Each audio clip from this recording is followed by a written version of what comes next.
Sa bawat isa.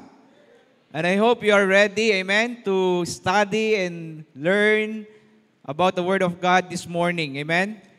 And ang ating pong pastor, si Pastor Odek, ay na-invite po doon sa isang anniversary.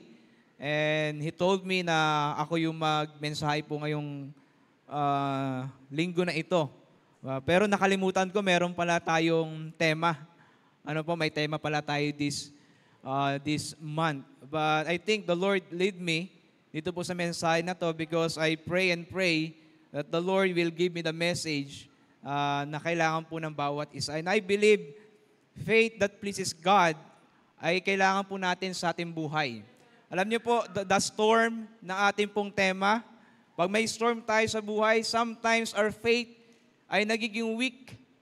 Sometimes our faith ay nagkakaroon ng doubts. Amen? Kaya po, maybe this morning, we can study the book of Hebrews, and this book ay patungkol po sa mga Christian Jews. And I believe the whole word of the God in the Bible ay para po sa bawat mananampalataya. Amen? Those are written para po tayo ay matuto sa salita ng Panginoon. So bear with me po, just please stand up and open your Bible in Hebrews chapter 11. We're going to read one verse only. We'll be reading the key verse or the key text po natin is Hebrews chapter 11 verse number 6. If you are able, may boses ka pa, pwede niyo po akong sabayan sa pagbasa. Hebrews chapter 11 verse number 6 po ang ating pong babasahin. Send aloud, amen. If you dare, amen. Verse number 6, ready now, read. But without faith, it is impossible to please Him, for he that cometh to God must believe that He is, and that He is a rewarder of them that diligently seek Him. The title of our message this morning, Faith that Pleases God. Faith that pleases God. Tayo po'y manalangin. Dakilang Diyos na makapangyarihan sa lahat.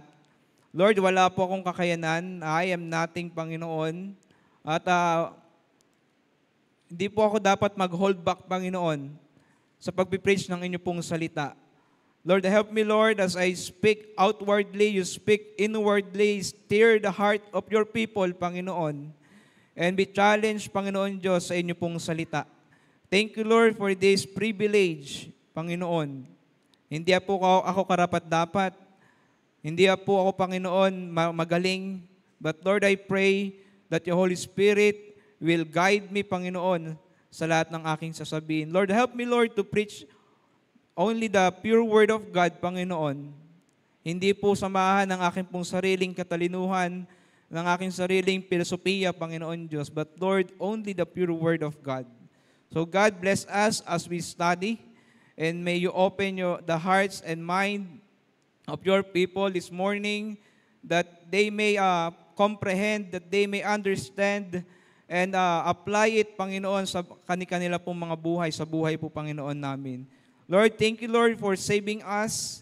Thank you for dying doon sa cross ng Kalbaryo para bayaran ang aming kasalanan, that the kaligtasan, Panginoon, ay maging available po sa lahat, that whosoever believe it in you should not perish but have an everlasting life. Muli, Lord, ikaw pong may angat, ikaw pong makita, lahat po ng ito ay aming pong dalangin sa matamis na pangalan ng aming Panginoong Yesus.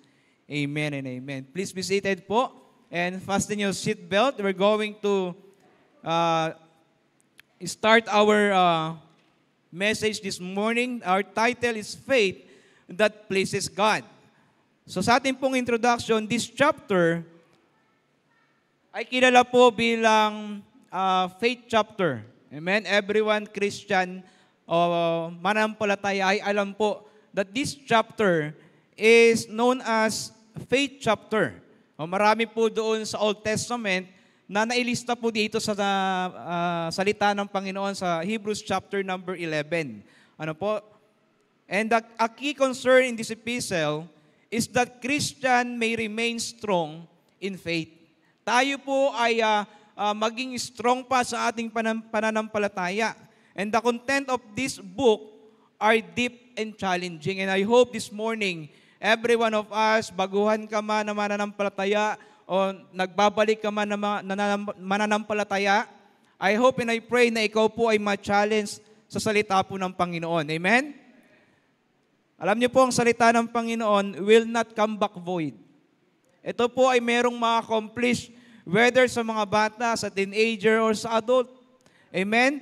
Ang salita po ng Panginoon ay makakatulong po sa atin if we are going to listen very carefully. Amen? It reminded us how blessed we are to have trusted in Christ Jesus.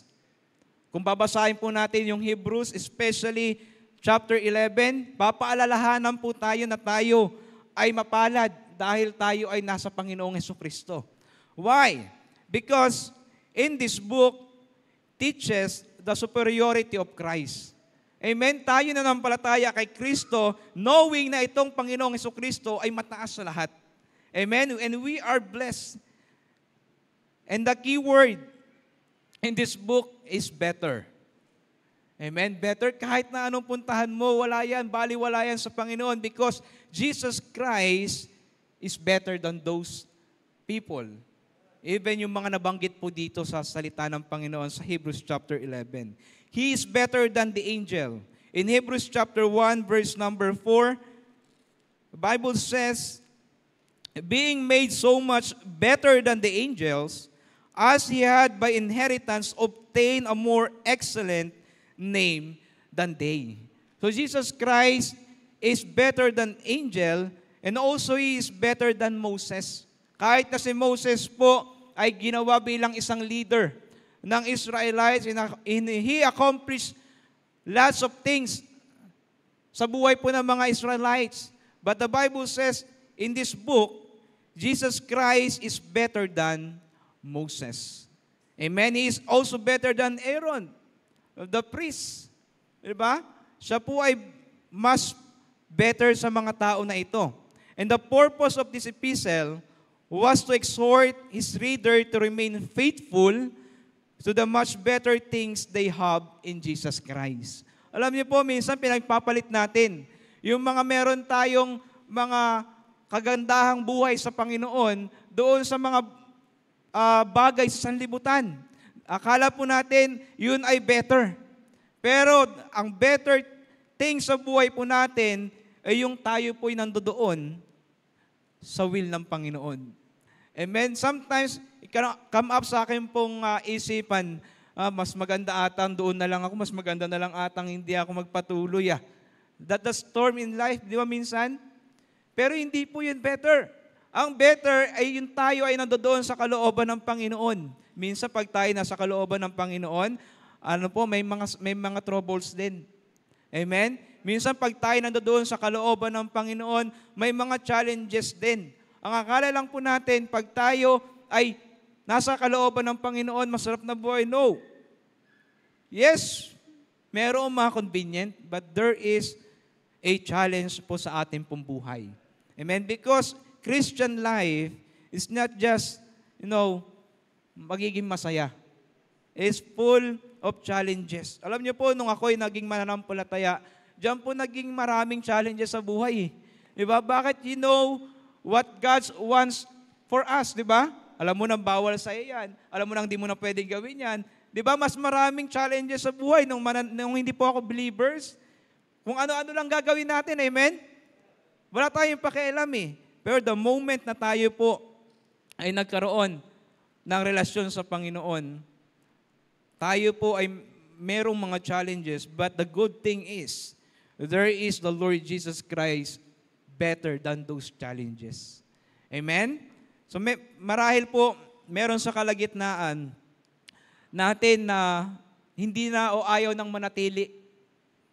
Alam niyo po, dito sa book of Hebrews, marami po silang problema. Sila ay nagdi-drifting away from their faith, departing from the Lord Jesus Christ, at nagkakaroon sila ng disobedience attitude. Ano po itong mga Jewish Christian na ito? But I believe, as I study this, ito po'y makakatulong sa atin bilang mananampalataya din. Amen? So, the question is your faith pleases God? Yung ating bang pananampalataya ay napapasaya natin yung Panginoon? As we go on this lesson, we are going to focus our attention on the first 7 verses. First 7 verses in Hebrews chapter 11. Now tayo po bumaba na po doon sa ating pong mga points. First, in Hebrews chapter 11 verse number 1 hanggang verse number 3, sabi po ng Bible, now faith is a substance. Okay, ilagay niyo po sa isip niyo po yung word substance at medyo aralin po natin ng konti yan. Now faith is a substance of things hoped for, the evidence of things not seen. For by it the elders obtain a good report. Paano sila naka-obtain ng good report? Because of faith.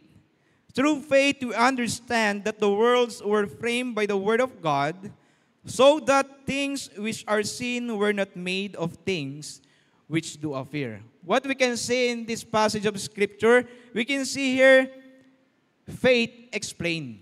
So sabi po dito, faith is the substance of things hoped for. At kung titignan po natin yung Greek word ng substance, ito po ay hypostasis. Meaning, literally means to stand under, to be a foundation.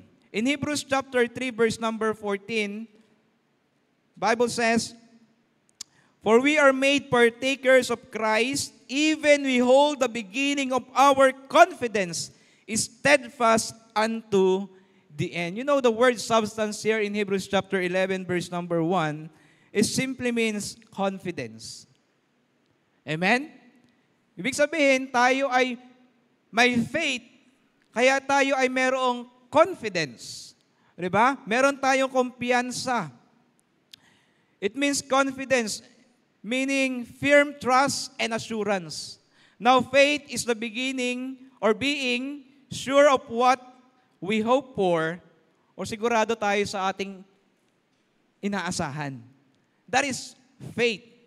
Faith is confidence. Now, faith is the evidence of things not seen. Sabi po ng kasunod. Now, the Greek word of this word evidence is translated as elegos. It means conviction o paniniwala o matibay na paniniwala. And now, pag tayo po ay merong conviction and confidence, faith, matibay na paniniwala at kasiguraduhan sa Panginoon, dapat po tayo ay nagiging matibay sa Panginoon. Amen? So the conviction of things not seen. Now, in pertaining to the hope, to the things hoped for and not seen. At na po yung ating titignan din dito na napakahalaga po. Sabi dito, faith is the confidence about things hoped for, such as, ito yung dapat na nagiging masaya ang mananampalataya such as the coming of our Lord Jesus Christ. Diba? Yung pagbabalik ng Panginoon, hindi natin yan alam kung kailan. Hindi natin nakikita yan. Pero our faith, dapat ay tayo ay nag-aabang sa pagbabalik ng mahal na Panginoon. Titus chapter 2 verse number 13. Basa po tayo ng Bible po, Titus. Pagka ano po yan ng Timothy. Titus chapter 2 verse number 13, Bible says, looking for that blessed hope and the glorious appearing of a great God and our Savior, Jesus Christ. You see, yung pong faith dyan is confidence and conviction na darating yung Panginoon din. No po? Dapat maging masaya tayo dyan. Kasi darating yung Panginoon sa mga mananampalataya. Ano po? The Lord is coming soon and we believe that by faith. We believe that by faith.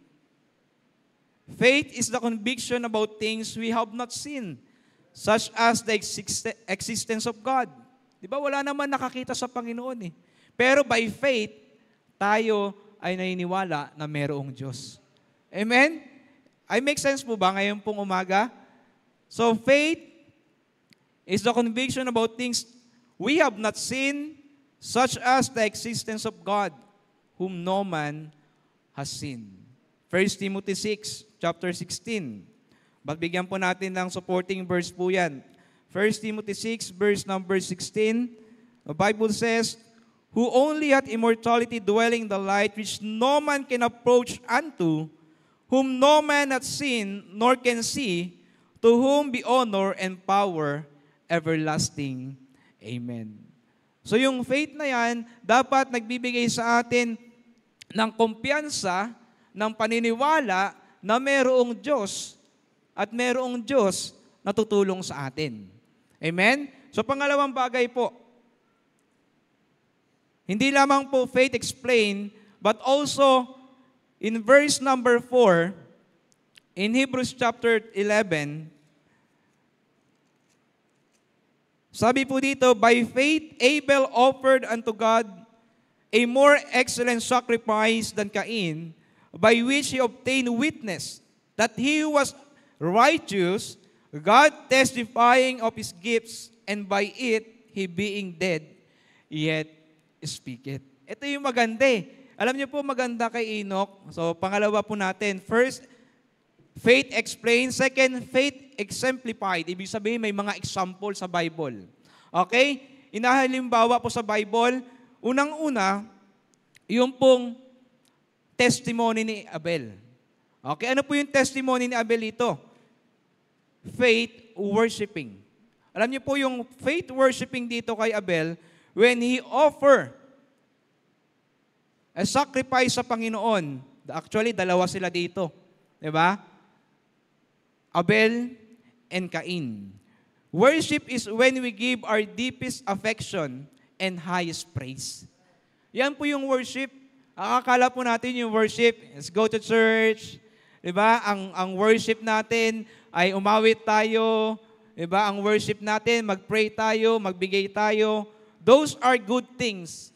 Pero ang worship po is not just like that. Worship is our lifestyle.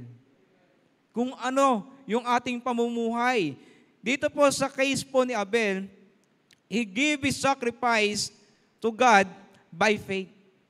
Amen? He gave his best and he prioritized God sa kanya pong buhay. Amen? Tayo, we worship God, pero minsan tira-tirang oras, di ba?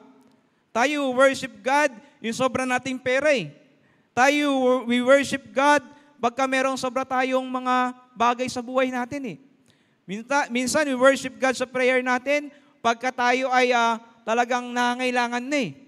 Diba? But here, the testimony of Abel, faith worshiping, he worshiped God, giving his best, and he prioritized God in his life. Now, by faith, Abel offered to God a more excellent sacrifice than Cain. And ang ating pong cross-reference po dyan is Genesis chapter 4, verse number 3. Let's read this. Genesis chapter 4, verse number 3. And then verse number 5. Sabi po ng Bible, and in process of time, it came to pass that Cain brought of the fruit of the ground an offering unto the Lord. Notice the word, in process of time. Diba? Itong si Cain, nung sila ay sinabihan ng Panginoon, o magbigay kayo ng, baka nga specific pa eh. Diba?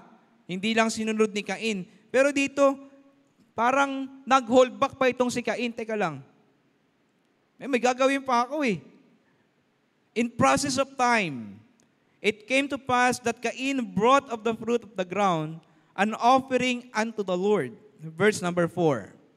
And Abel, he also brought of the first slings of his flock, and of the fat thereof, and the Lord had respect unto Abel and to his offering.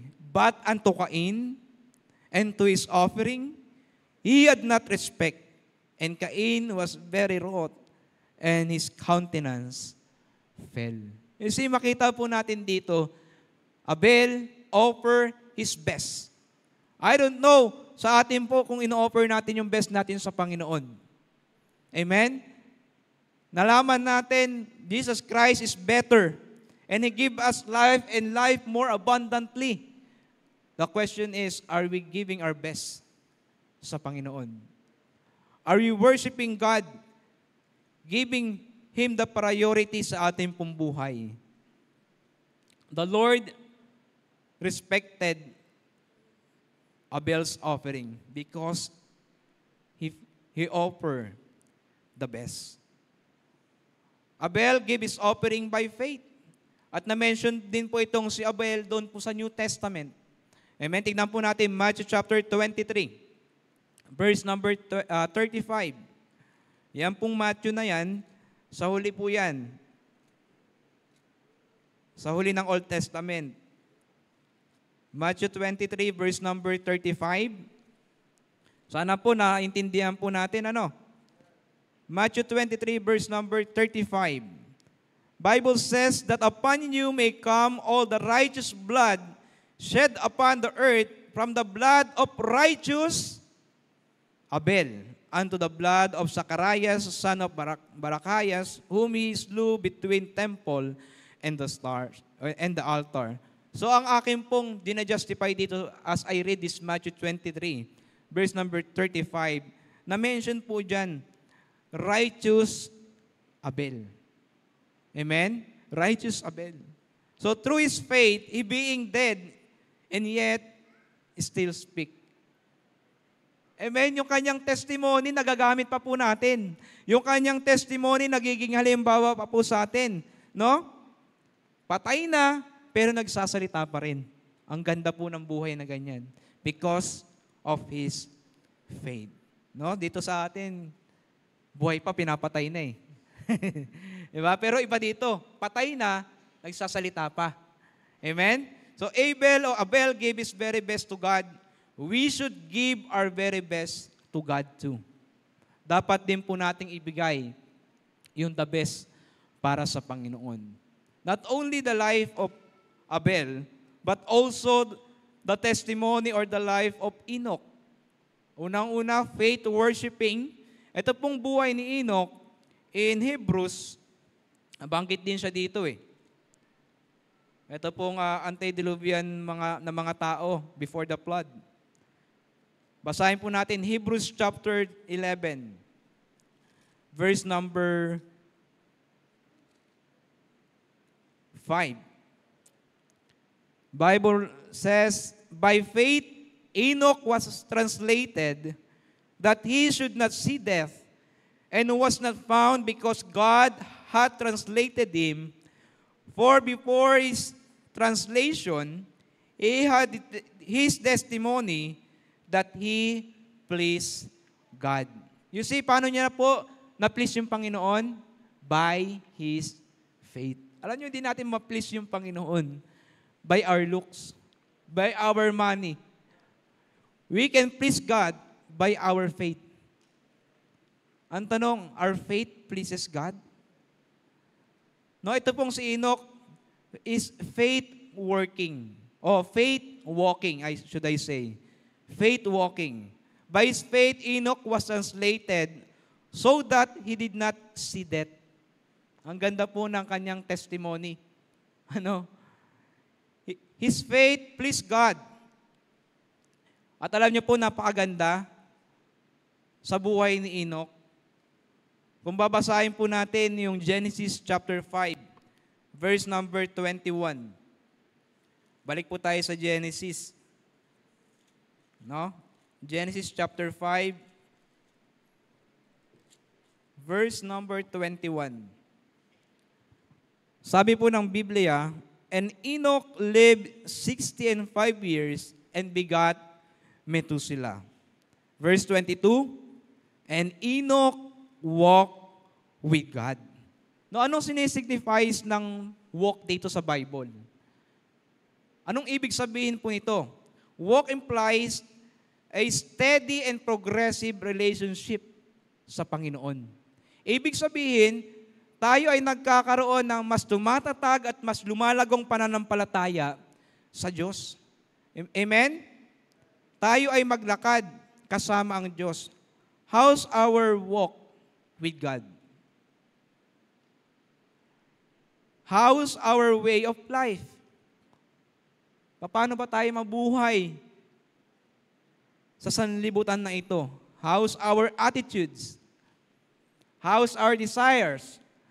Kamusta po yung ating mga aksyon? Noah o Enoch, walk with God. Walking with God is walking in the Spirit. Life, or like a life that depends on God. Alam niyo po, pag tayo ay mananampalataya na, ibig sabihin dyan ng walking with God, tayo ay naglalakad sa kagustuhan ng Panginoon. And we walk in the Spirit. Sabi po ng Romans chapter 8, verse number 5. Basahin din po natin mga mahalaga pong talata. Romans chapter 8, verse number 5. Bible says, "For they that are after the flesh do mind the things of the flesh. But they that are after the Spirit, the things of the Spirit." Verse 6. "For to be carnally minded is death, but to be spiritually minded is life and peace." Verse 7. "Because the carnal mind is enmity against God, for it is not subject to the law of God, neither indeed can be." Verse 8. "So then, they that are in the flesh cannot please God." So walking with God is walking with the Spirit. At pag tayo po'y naglalakad sa Spirito ng Panginoon, we please God sa ating pong buhay. Amen? Galatians chapter 5. Alam na po natin yan. Galatians chapter 5. Verse number 22. "But the fruit of the Spirit is love, joy, peace, long-suffering, gentleness, goodness, faith, meekness, temperance. Against such there is no law." So dapat yan po yung ating attitude, yung ating desires, di ba? Yung ating action. Na tayo ay nagdedepende na sa Panginoon. Hindi po sa ating sarili.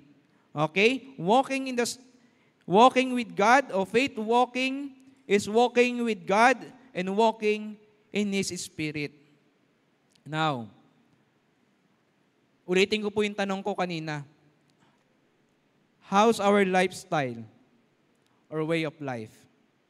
Kamusta po yung ating buhay? Alam niyo po, wala namang exempted sa atin eh. Lahat tayo nagkakamali, di ba? Lahat tayo nakakasakit ng damdamin. Lahat tayo marahil nakakatisod, di ba? Pero ang ibig ko pong sabihin dito, tayo ba ay nagkakaroon ng desire, no? Na mas tumaas pa yung ating antas ng pamumuhay sa Panginoon? Ito ba ay naka-line up sa ating pananampalataya, yung ating mga ginagawa? Di ba? Enoch, example of faith, illustrate the value of walking with God.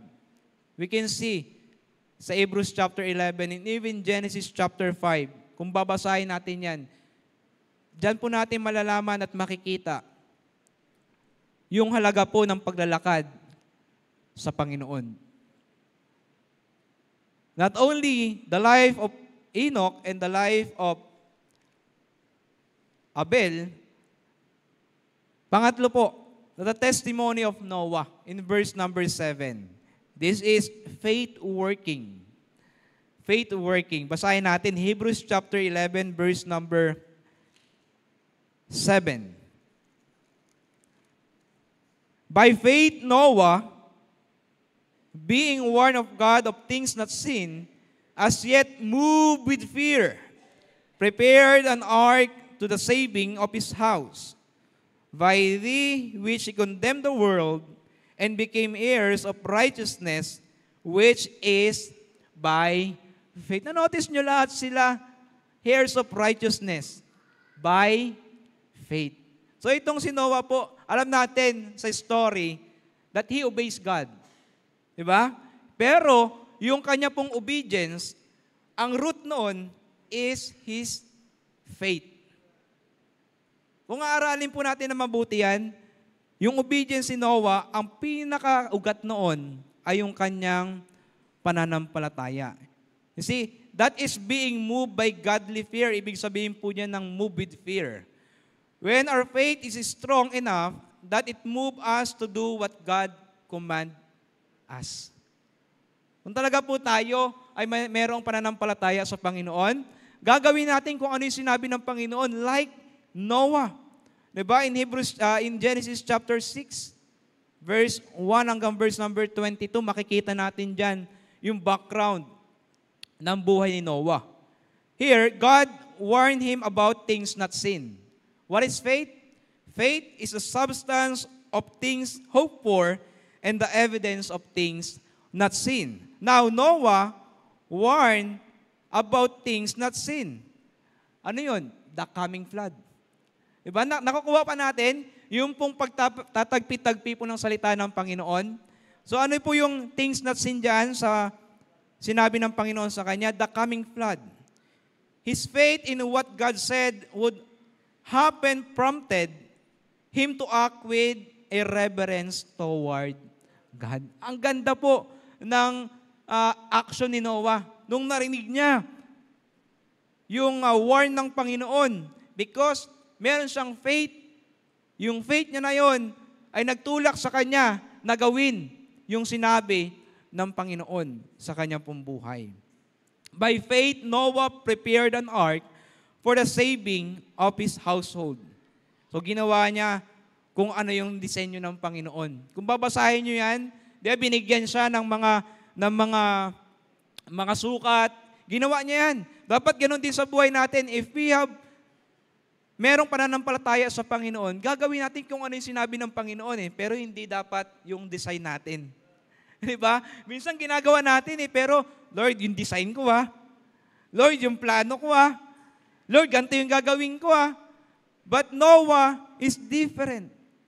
Ginawa niya yung pinapagawa ng Panginoon by God's design. Ang galing, dito yung pinto, dito yung bintana, ilang palapag yan na arko na yan. Ginawa niya yan, ilang kwarto yan. Specifically sa kanya pong pakikinig sa Panginoon, ginawa niya yung mga bagay na yan. Noah did all that God has commanded him. In Genesis chapter 6, basahin natin sa ating pong supporting verses. Genesis 6, verse number 22. And the Bible says, in verse 22, thus did Noah, according to all that God commanded him, so did he. May nakita ba tayo dyan na binago niya? Sabi ng Bible, ginawa niya lahat, all that God commanded him. In Genesis 7, verse number 5, and Noah did according unto all that the Lord commanded him. You see, why Noah did yung mga pinapagawa sa kanya ng Panginoon? Nasakto? Because meron siyang faith. His faith nagtulak sa kanya para umaksyon. Amen? His faith ang nagbigay sa kanya ng gasolina para tumakbo, para magtrabaho para sa Panginoon. And so with us, tayong mga mananampalataya, that faith dapat, di ba? Ang magbibigay ng gasolina sa atin para gawin yung mga gawain na pinapagawa ng Panginoon sa ating pong buhay. Not on our own design, but on God's design. Noah followed God's command, and Noah focused doon sa pinapagawa sa kanya, and then Noah finished the work by faith. Ginawa niya lahat by faith.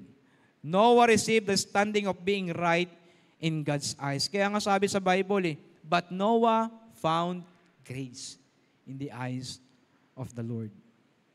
It was his faith that so pleased God. It was his faith.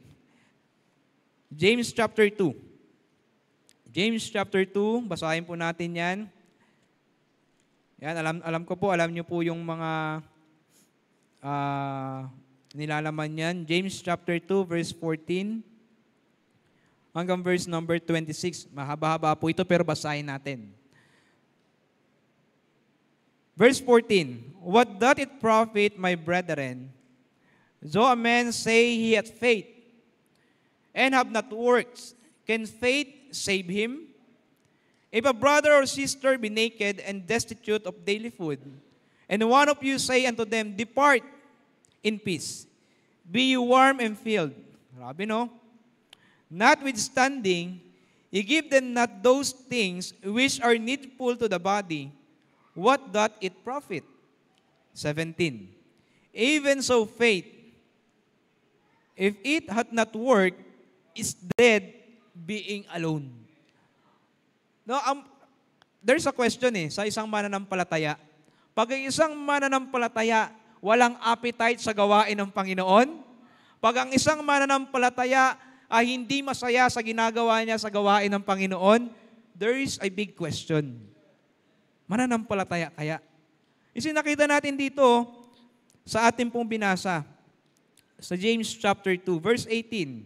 Yea, a man may say, thou hast faith, and I have works. Show me thy faith with thy works, and I will shew thee my faith by my works. Sana hindi po tayo nalilito. Diba? Alam niyo po, makikita ng mga tao pag tayo mananampalataya Diba? Sa ating mga ginagawa. Diba?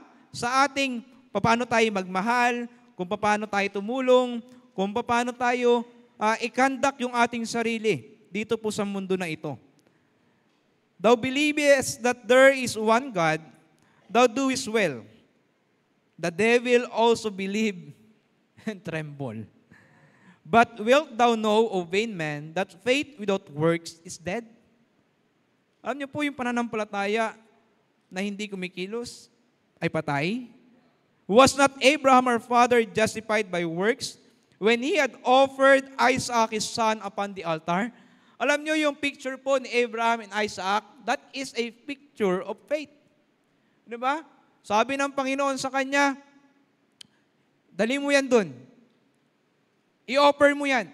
Tapos nagtanong yung anak niya sa kanya, Dad, batay, ready na lahat. Andito na yung mga kahoy, yung mga pang-apoy natin. Pero saan yung sacrifice?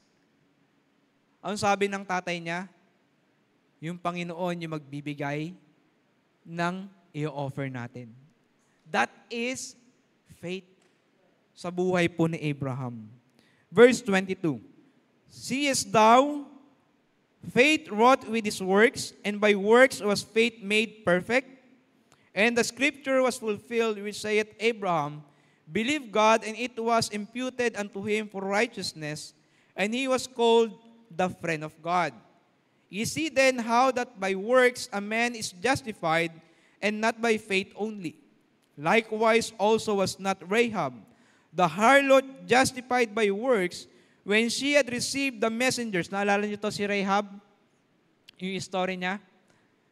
Verse 26, for as the body without the spirit is dead, so faith without works is dead also. Yung nakita natin, sa James chapter 2, ine-emphasize po dyan, na dapat kung tayo ay merong faith, tayo ay kumikilos. Amen? Tayo ay gumagawa. Tayo ay nagtatrabaho sa Panginoon. At tayo ay merong pakinabang sa ministry ng Panginoon. Amen? Not only faith explained, faith exemplified. Lastly, this morning, amen? Faith emphasized. In verse number 6, kung titignan po natin, pwede namang hindi siguro isali yan. Ang dami na by faith, by faith. Pero tignan nyo po, verse number 6.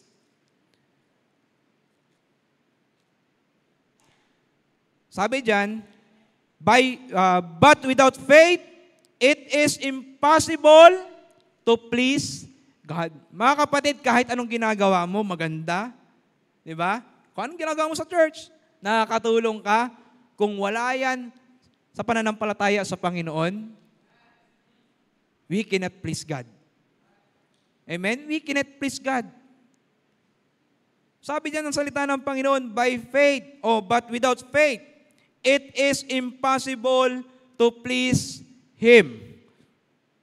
Faith is very important sa buhay po ng mananampalataya. That is very important. Dapat po ang ating mga ginagawa, ang ugat niyan ay yung pananampalataya natin sa Panginoon. Without faith, it is impossible to please God. In the time of antediluvian saints, God speak to them directly, just like Abraham, Noah, Enoch, those saints in the old times. Nagsasalita yung Panginoon sa kanila parang ganito. At anong ginagawa nila? And then put their faith and obey God. Ngayon pa, ganun pa rin po ba yung gagawin ng Panginoon? Hindi na po. Today, sabi dito po sa pinag-aaralan po natin, today, faith comes by hearing, and hearing the Word of God. Amen? In Romans chapter 10, verse number 17, tayo dapat, pag nakakinig tayo ng salita ng Panginoon, di ba, diyan magsisimula yung pananampalataya natin, at diyan tayo magkakaroon ng desisyon sa ating buhay to obey God. Through God's Word, we can develop our faith which pleases God. Romans chapter 5, verse number, basahin po natin.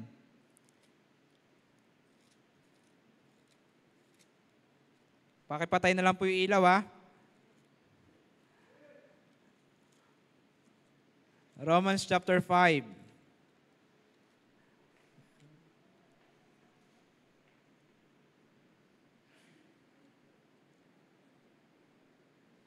Nandiyan ba po kayo? Romans chapter 10, sorry. Romans chapter 10, verse number 17. Sabi po ng Bible, Romans 10, verse number 17. So then faith cometh by hearing, and hearing by the word of God. So hearing by the word of God, diyan po mag-uumpisa yung ating pong faith. No? That can affect our manner of worship, that can affect our walk with God, that can affect our works for God. Amen? Our faith should be affect yung ating pong worship sa Panginoon. Our faith should be affect on our work sa Panginoon and walk sa harapan ng Panginoon. As we end this service, how's our faith? Ito ba ay nakakalugod sa Panginoon? How's our service sa Panginoon? Ito ba ay nakakalugod sa Panginoon? How's our way of life? Ito ba ay nakakalugod sa Panginoon? If not, this morning, pwede tayong humingi ng tawad sa Panginoon and ask God to help us sa ating pong buhay. Shall we all stand up and close our eyes and bow our heads? Shall we pray? Father, thank you, Lord, sa inyo pong salita. Thank you, Lord, sa mga nauna pong mga mananampalataya na naisulat po sa inyo pong salita na nagbibigay ng example, Panginoon, sa amin. Nagbibigay ng hamon, Panginoon, sa amin. Lord, help us, Lord, na i-please ka po namin sa aming pong buhay. How we worship you, ang aming pong paglakad, Panginoon, sa sanlibutan na ito, at yung aming pong mga ginagawa, Panginoon, para sa iyo. Lord, I pray ito po'y nakatanggap-tanggap at kalugod-lugod sa inyo pong harapan, Panginoon. Lord, kung meron man po kami mga motibo sa gawain na hindi maganda, alam ko po na hindi po yun nakaka-please, Panginoon, sa iyo. Lord, patawarin niyo po kami at ikaw pong magbigay ng chance, Panginoon, sa bawat isa to come to you this morning, Panginoon, and ask for forgiveness. Muli, Lord, lahat po ng ito ay sa iyo lamang po lahat ng papurit pa, salamat. Because, Lord, you are worthy of all of our praises sa umaga na ito, Panginoon. Muli, Lord, salamat sa kaligtasan at salamat, Panginoon, sa buhay na walang hanggan. Lahat po ng ito ay aming pong binabalik lahat sa iyo. Sa pangalan ng aming Panginoong Yesus. Amen and amen. Pastor Joel?